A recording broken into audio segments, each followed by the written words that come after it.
ஐயோ கடவுளே, இந்த வீட்டுல நடக்கிற ஒவ்வொன்னையும் பார்த்தா எனக்கே எல்லாம் மறந்துடும் போல இருக்கே.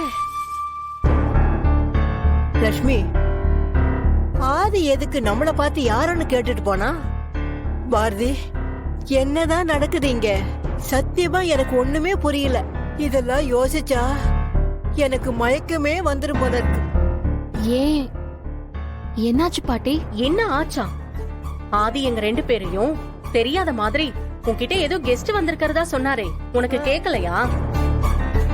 ஒன்னதான் மறந்துட்டான்னு பார்த்தோம், இப்ப எங்களையும் சேர்த்து மறந்துட்டான் போல இருக்கே. பாட்டி, நான் சொல்றத கேட்டு நீங்க ஷாக் ஆகாதீங்க. ஆதிக்கு பழசெல்லாம் ஞாபகம் வந்திருக்கு.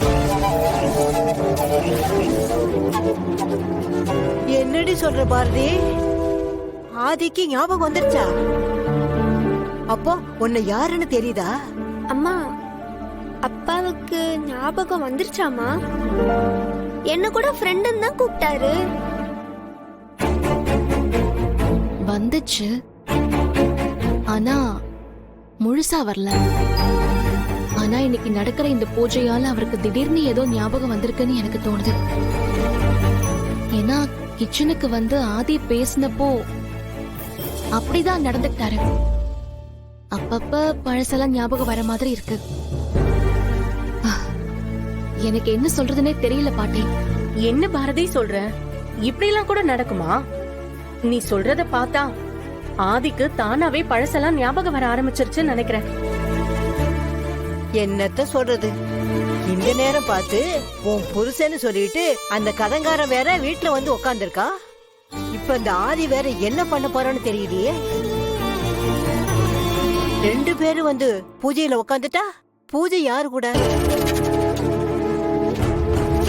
இப்போ இங்க என்ன நடக்குது? நீங்க என்ன பேசிட்டு இருக்கீங்க பாட்டி? உங்களுக்கு என்னதான் ஆச்சு பாட்டி? எந்த நேரத்துல என்ன பேசணும்னு உங்களுக்கு விவசாயே இல்லாம போச்சு. அத்தை, சரி சரி, எல்லாரும் திட்டாதீங்க. ஒரு ஃப்ளோல அப்படி வந்துருச்சு. சரி போங்க, பூஜைக்கு எல்லாம் ரெடி பண்ணுங்க, போங்க. வா.